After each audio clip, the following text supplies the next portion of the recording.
AI can analyze your data with today's special guest, Cara Burke.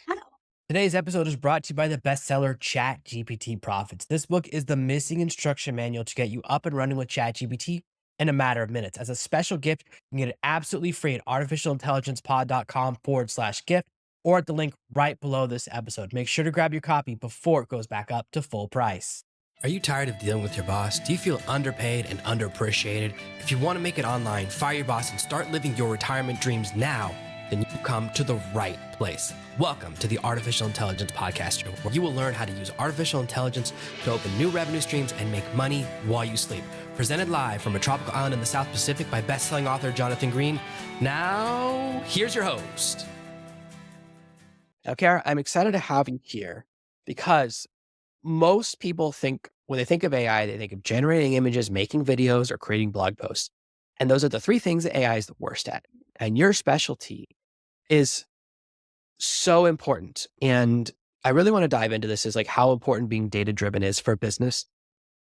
And I think that one of the big curses is that every once in a while, someone has an emotional idea business and it works. And even though it's 1 in 1,000 or 1 in a million, people go, well, it worked for them, it will work for everyone. And it throws off everything, right? It's the exception that proves the rule, but everyone starts to believe in it. So a lot of companies can't afford high-level analytics. They can't afford the really expensive split testing tool or data tools. But now AI can really analyze data in some really cool ways. And I think smaller businesses need to start taking a look at this to help them to become bigger businesses. Yeah, absolutely. It's something that I think gets overlooked a lot in the smaller businesses. And I hear a lot, there's only a few of us that work here. We know what's going on. We don't need to look at our data. But there's so much power in understanding your numbers. And to me, if you don't understand your data, you don't understand your business. There's so many insights that you can uncover that will help get to the next level. And a lot of companies aren't doing that. They're doing the very basics just to get by. So there's a lot of new technologies coming out, but a lot of it has also been around for a long time. And so it's crucial for these companies to make sure that they have that foundation of their data. They have it stored properly. They have a good security policy. They understand what they have, what it means, and how it applies to their business. And so by having all of that, the sky's the limit on what they can do.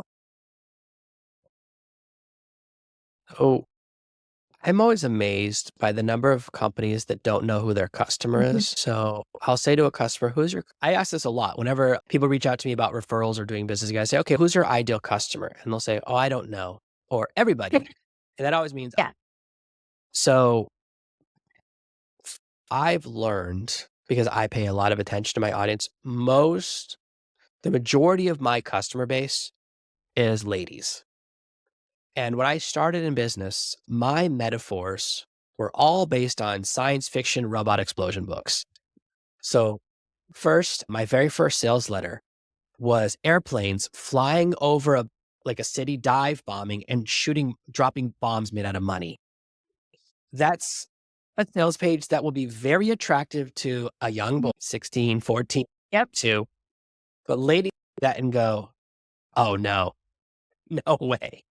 So I had to learn because I know my audiences, and this is obviously a very big example, to use metaphors that are not off-putting, just even get to neutral, because I would talk about things and you just want to speak in a way that resonates with your audience. And as my business has grown more and more, the evolution has changed. But if you don't know who your customer is, you can very easily be speaking in a way that pushes them away or loses interest, or they don't know what you're talking about. So I would use sports metaphors, and I don't do that at all anymore, because it's, again, my customer base doesn't know the rules of football, so they don't know the fair catch rule. So that's going to be they're going to read that email and go, what is this person talking about? Yeah.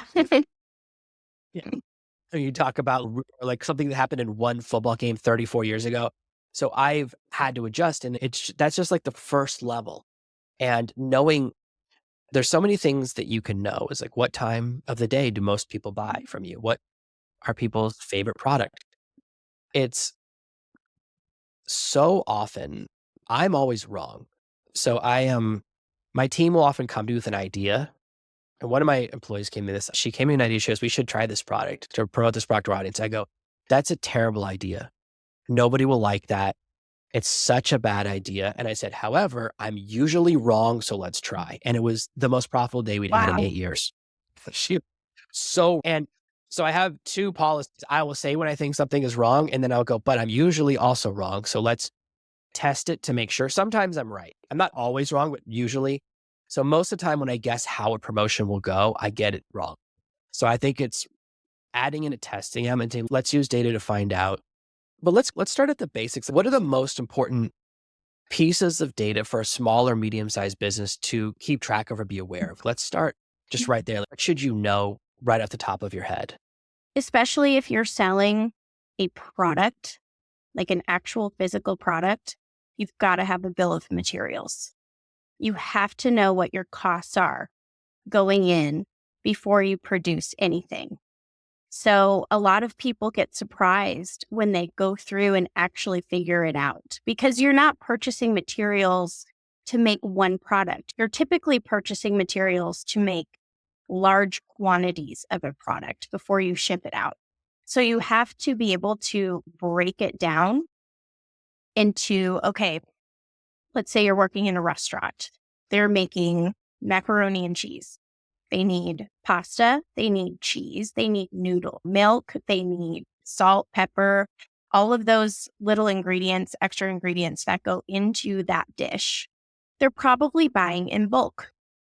So to understand down to the portion size what their cost is to make a single dish of macaroni and cheese, a lot of places don't know.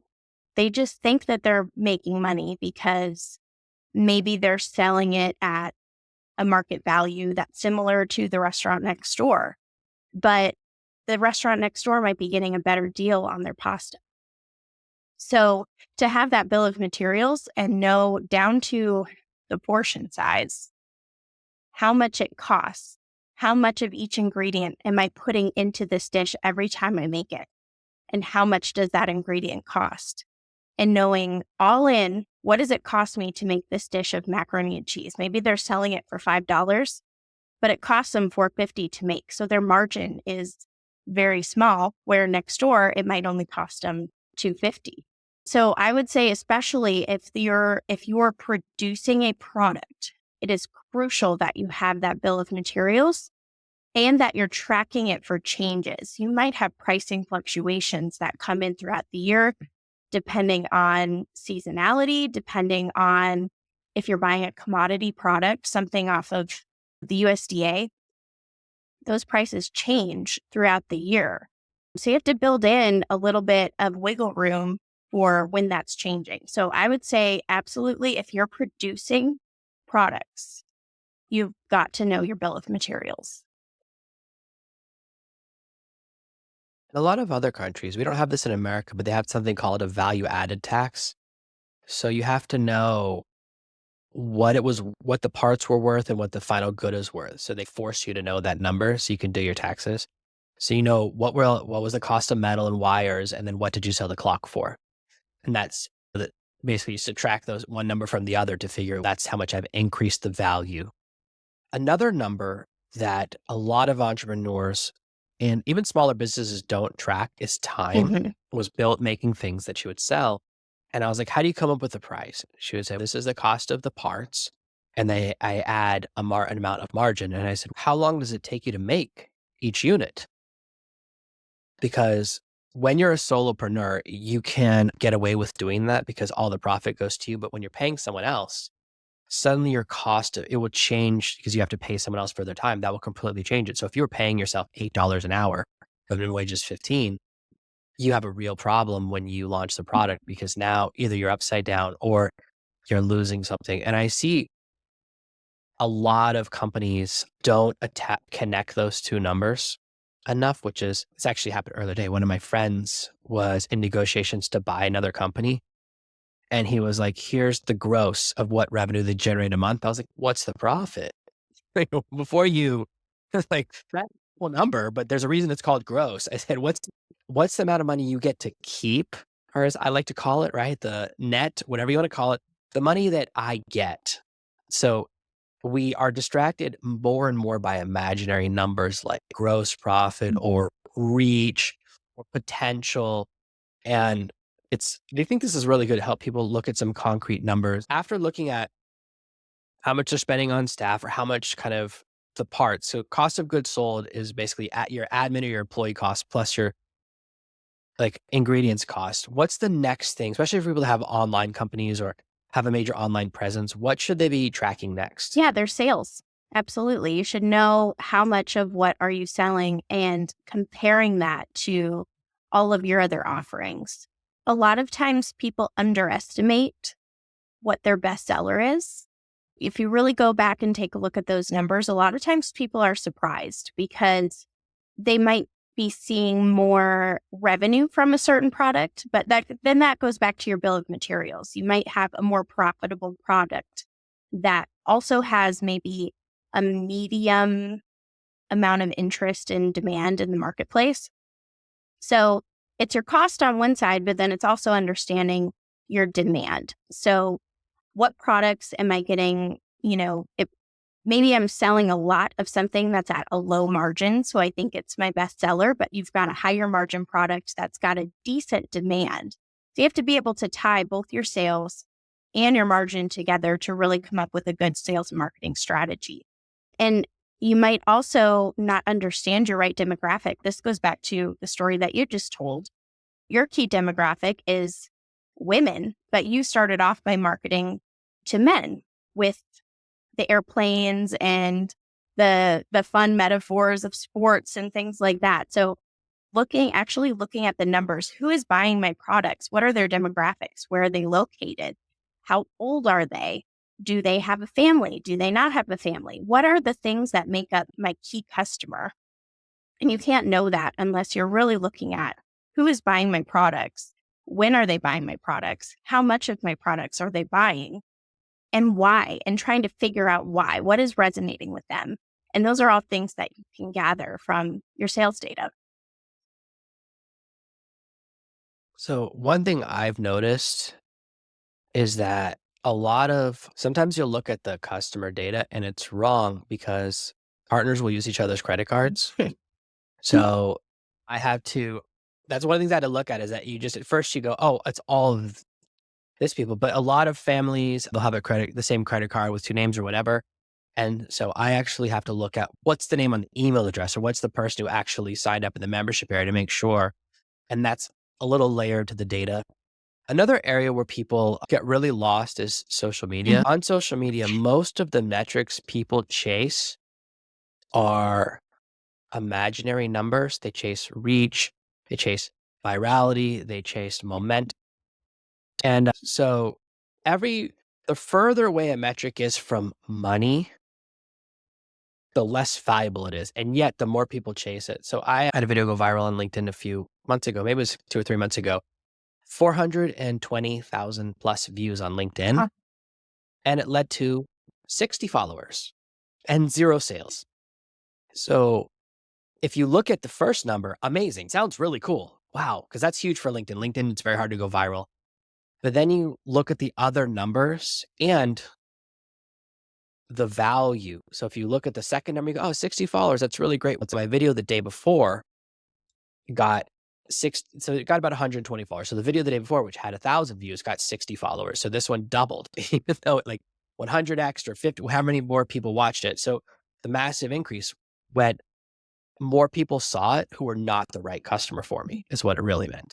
More of the wrong people saw it, attracted the wrong people. And that's the nature of virality. For it to be viral, lots of people have to like it, which means lots of people who are not your customer have to like it. And then when you look at numbers, the only metric that really matters first is revenue. Like how many customers came from this platform and how much did they spend? Then before that, you look at how many people came from that platform and joined my email list or visit my website. You want to use one of those metrics. So as we get further and further, the least important metric is how often did we post last week and how many people viewed or left a comment. But we chased the wrong numbers. And I learned that because I met someone who had 500,000 Instagram followers. I was like, oh my goodness. I was like, you must be making a ton of money. He's like, I've never made $1. And I was like, what? What did you? So it's very possible to build a massive non-monetizable audience because you could build this audience that has nothing in common with each other, which means no one wants to advertise to them because you're only going to advertise to a small percentage of that audience. So when companies are looking at traffic metrics or social media metrics, what's the correct way to look at it? Sure. Good. That's a really good question because I see this a lot, right? You might be following digital marketers on LinkedIn, Instagram, and you'll see these charts of this line that's just going shoot, pointing straight up. And you're like, oh my gosh, they grew so many followers. They grew so many impressions. Look at this. This must be amazing. But they're not making any sales off of that following, right? Or maybe it's for a company that has a brick and mortar store in a particular location. Okay, maybe you grew 1,000 followers in a week or something, but how many of those followers are actually in your location that can go walk into your brick and mortar store? So I agree 100%. There's so many metrics on LinkedIn that maybe give you a sense of how well your posts are resonating. But if you're not hitting that key customer, it's it's just okay, cool. Like it doesn't really do anything for my business. So you really want to track conversion rate. That is huge. You mentioned that.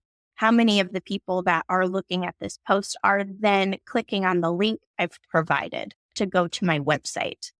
You really want to track those click by click metrics. Who's clicking on my website? And then can I also track on my website how many are now putting something in their cart or booking a call with me or sending me a message on LinkedIn? Those are the things that you really need to track that matter to your business that are going to help convert into dollars, which is the actual goal, right? The goal isn't followers. The goal isn't people looking at my posts. Those are maybe a means to an end, but the goal is generate revenue, generate sales, generate customers. And that's something that gets forgotten a lot, I think, when it comes to some of these digital marketing or influencer programs that are out there. So there's this quote from The Art of War that I think about all the time, which is all warfare is based on deception. And I usually think all marketing is based on Mhm. perception. And when you're trying to show people you're good at marketing, it's very different. The metrics you're showing, maybe I'm revealing a big secret here, but almost everyone with a large following is cooking the books in one way or another. So there are ways to get 1 million followers very quickly. And they're very buy them, or you can run a contest in a certain way. There's a bunch of ways to do it. I don't want to list them because I don't want people to do it, but you then what happens is, especially if you now people like to call it, they call it like personal branding, they call it, which is just the new name for, and then the only thing, when you do that, you build this following that's non-optimized or not real customers. And the only thing you can do is sell to other people that are buying on perception, which means you bought a course on personal branding. Now you can only sell personal branding. So I see these accounts with 1 million followers who never get a comment, or they get 1 or 2 comments per post or 1 or 2 responses per post. And their click rates are so low, right? There's such a low proportion. And this isn't just in social media. Email marketers cook the books in a different way. Email marketers will keep a dead email on their list forever just to say how large their list is. They never give up active list size. Number of people on your email list might be 1 million, but active is how many people have opened an email in the last 30 days. And I know companies where it's 1% or 2% or Mhm. 3%, like 3,000 or 30,000 people, not 1 million, but they just keep the bigger number. And podcasting, it is, you cannot track how many people have listened to an episode. So I will never know how many people listened to this episode. I'll only know how many people downloaded it. And I have in my phone right now over 1,000 podcast episodes that have auto downloaded that I'll never listen to. Sure. Every week I download episodes from 50 different shows, and then I pick which one I feel like listening to. It's not all of them. So there's a huge disparity in these numbers between the two things. And this is why people on the outside who are looking to other people's analytics can get lost and be so impressed by the wrong thing and end up, this is the dangerous place, emulating someone who's doing things that are actually a negative for your business. It can damage your reputation. Because if you create an untargeted following on social media, they'll keep showing your content to the wrong audience, and you can't recover from that. You can, but it's a massive effort. You have to delete those followers and do a reset and this whole thing because you have a lot of people, but none of them are customers. And this goes back to what we said at the beginning. If you don't know your customers, then you don't know who you want to attract on social media. You don't attract to your website, and the whole thing comes falling down. So you mentioned tracking from social media to your website and all these things. And for a lot of people, that sounds like really complicated and hard and impossible now. I know that it's a lot easier than it was 10 years ago, 15 years ago when I started. Like, how hard is it for someone or for a small business who's just starting out to just put these tracking pieces in place so that at least they're collecting the data, even if they're not looking at it yet? Yeah, that's a good question. It depends on how you have your account set up. I would really recommend having a rep. If you have, this is something for a larger company that I did, that you'd have to apply it to a smaller business in a different way. But there was a rep that we had with Meta and with Google, and they would help us to track all of those metrics, and you can hook in with APIs. And I think Google is a really easy one to start with. If you have a YouTube channel, you can get on Google Cloud and be able to download all of those metrics directly into a file. And so if you have any of those accounts, they're storing all of that data at a higher level. So all you have to do is be able to access it. So Google is a great way to go in and download it. Highly recommend it. You can just put it in an Excel file. It's better if you have a warehouse or a place to do computational modeling, but Excel is fine. You can start with something very basic like that. Same thing with Meta. You can download all of those metrics directly from the platform. So there's a lot of things that are just standard in those applications that you can start with. And as you grow, you can add additional tools to maybe track those click rates, things like that, that make it a little bit more robust over time.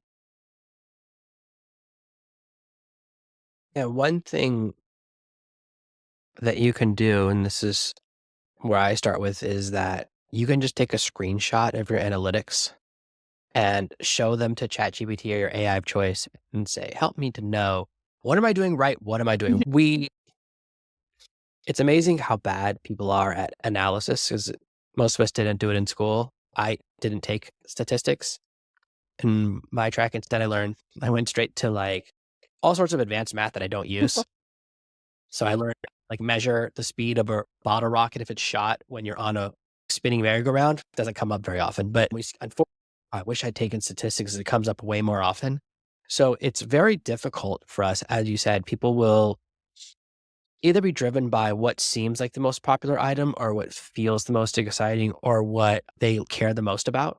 And I'm very guilty of this. So usually my favorite, like the book I like the most of all the books I've written is the one my audience likes the least. Easily. It's the one they hate. The book, like, of all the books I've written, and I have books that I like that have done well, but usually there's an opposite effect. So you never know unless you look at the numbers, what's working, what's not working. And whenever I look at my book sales, I'm always surprised because it's not what I think. Because you'll look at every day and not pay attention. And over time, you'll develop these incorrect impressions. At least I will. This is all about myself. So just taking a screenshot of data and being able to paste it in and say, what does this mean? What am I doing right? What am I doing wrong? Which type of posts are working? Which type of posts are not working? That ability to interact is such a game changer because one of the challenges is you start collecting data and even if you have dashboards, you often don't really know what they mean or to know what should I do based on this data. So that's really a place where I think I find AI super useful, and that's a much better use case. So setting up and collecting the data and then saying, how should I use this data to change my actions? And there are certain things that can make a really big difference. So when I was a kid, and this is how old I am, when I was a kid, computers didn't have hard drives, and there used to be a game we would play from from 5 1/4 floppy inch called Lemonade Stand. And you would guess, you'd buy sugar and water and lemons, and then you would price your lemonade anywhere from like a penny to $1,000. So you could charge $1,000. You'd hope to make one sale that day, massive win. And if you charged a penny, you'd sell a ton, but lose all your money. So that was I wish there were more games like that. I wish I'd played more games like that in high school. I'd probably be much more successful than I am as I think about it. But to think, because it really was teaching you how much are you going to buy for tomorrow? And you have to guess how many units are going to sell. I can't remember how advanced it was, if it would tell you like it's going to rain tomorrow, it's going to be sunny and things, but you can really teach some great lessons through gamification. We don't like the forecasting is so important. So one of the things is what happens if I change the price? So I have changed the price of my products a few times. I launched a product at $500. And then when I switched to $1,000, conversion rates went up. So it actually was a boost. And then now the price is even higher because it's more and more advanced. But we have to look at is if I increase the price, will I lose as many sales like that it takes it away? So if I double the price, will I have, as long as I sell more than half as many units, I'm increasing my profit margin. So ah, another version is I was approached by a large publishing company, one of the big five, to do a book with me because my book at the time was number 2 on all of Amazon. So my phone was ringing off the hook and they said, well, you will give us 80, you will get to keep 15% of the money. And I said, are you guys going to sell 7 times more books? And he did not like that because that's how many, because if I'm going to give up, if I'm going to take 1/7 of what I make right now, that means I need to sell 7 times more units to make the same amount of money. And I realized I was not the type of author they want to work with because they did not like when I said that. And it's, that's how you have to make data-driven decision making. So if you're going to raise the price, lower the price, you look at how much is this going to raise or decrease sales. And sometimes raising the price does increase sales. There's some really interesting stories about that historically. So you can't know that if you're not tracking your data. And this can become like an endemic problem in a company to where you're doing things. I've seen companies that are actually doing things that are every time they make a sale, they lose money. So think they're going good and things are going worse. For entrepreneurs, here's another story I'll let you take over is I know a lot of entrepreneurs, they'll spend $10,000 to start a business, make their first sale for $100. I made $100. I'm like, you Oh, lost 9,900. Another column, please. yep. So fire away, Yeah, please. no, it just comes back to knowing your numbers and knowing your market. And it's one thing to know your audience too, but it's also another thing to understand the market in general. And so it's really important to do market analysis on the types of things that you're selling. Who else is selling something similar? What are they pricing it as? Who is their key customer? And what differentiates my product or my service? And so it's good to have that baseline. You really need to understand it. Otherwise, you're just throwing a dart at the wall and waiting to see what sticks. So it's really important to understand the general market, my competition, my key customer, and then all of the finances that go into developing my product. And then, of course, what you mentioned was the time. How much time am I spending on creating this? And how do I make money off of this? And if I want to hire somebody in the future to help me create this, what am I going to have to pay them? You have to build that in if that's your plan. And so all of that data is something that helps paint that picture so that you don't end up losing money down the line. And to your point, there's investments that you're putting into this later on. So maybe your specific product, he sold his product for $100. Maybe it only cost him $20 to make that one specific product, but he's 10,000 in the hole because he had to set up all this infrastructure for his company.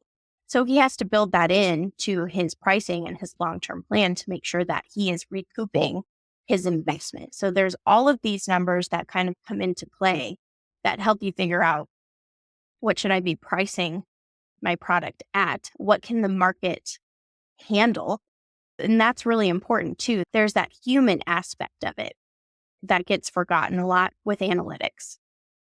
There's only so much that maybe your product is worth XYZ, but to the market, they're not willing to pay that. And those are things that you need to understand before you go and prepare and start developing new products, because it might not be worth it. It might not be a moneymaker. And you have to be open to that possibility when you're looking at all of those numbers put together. Oh, one issue a friend of mine has is that in his company, he's always been doing the phone sales. And then every time he hires a phone person, lets them take over, he goes, okay, now I don't have to worry about that anymore. And then he doesn't notice because there's a delay for about 2 months that our numbers are down 80%, 90%. And one of the ways I was working with him, I said, listen, here's what you got to do. You have to set up an automation system, all of your phone calls, right? AI grabs all the transcripts. So you don't have to, the salesperson doesn't have to do anything. The transcripts get fed to the AI. Every day you get a report. This many calls, this many sales, and just have them salesperson a score. How did the salesperson do on a scale of 1 to 100? What would you rate the quality of their phone call? And then you have that coming every day. And then once a week, you just get a larger number. This goes, here's the spreadsheet for the week, number of calls for the week, number of sales, number of missed opportunities, right? Where they should have made the sale, but they didn't. And then I said, that's now you're getting a real-time update. So this combines AI and automation. So you just have to figure out what you need to know and then figure out a way so you don't have to put in a lot of time. Like when you have to listen to all of the phone recordings of all the phone calls and do it manually, obviously that becomes impossible, right? Because now all the time you saved, you've lost. Right. So being on the calls, you're just listening.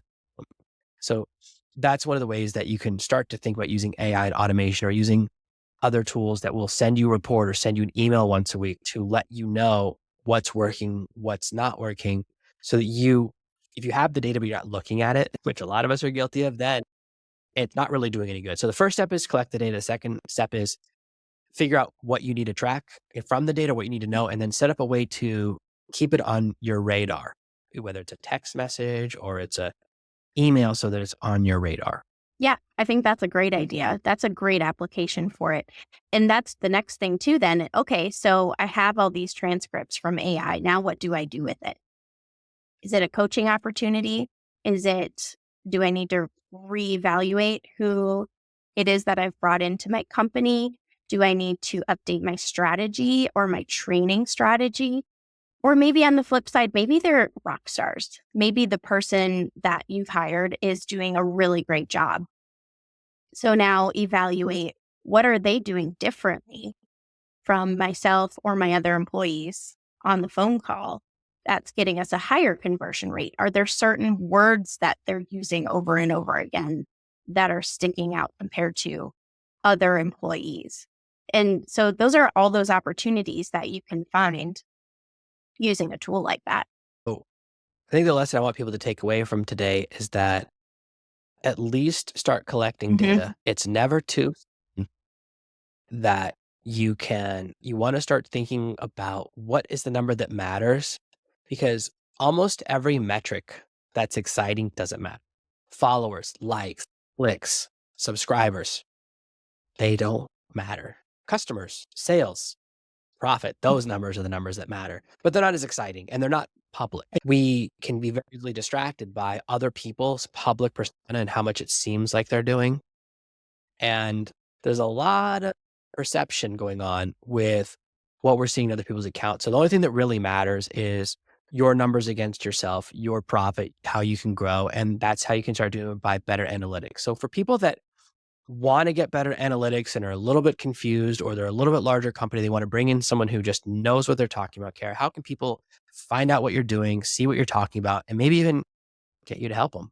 Yeah, absolutely. And before I get to that, I do want to follow on to what you just said, because I always use sport as a metaphor. I know we talked about that maybe not being the best metaphor earlier today, but if you look at these really elite athletes, people that are in the Olympics or the NFL or the NBA, all the really incredible athletes, we see them and we think, wow, look at what they're doing. I could never do that.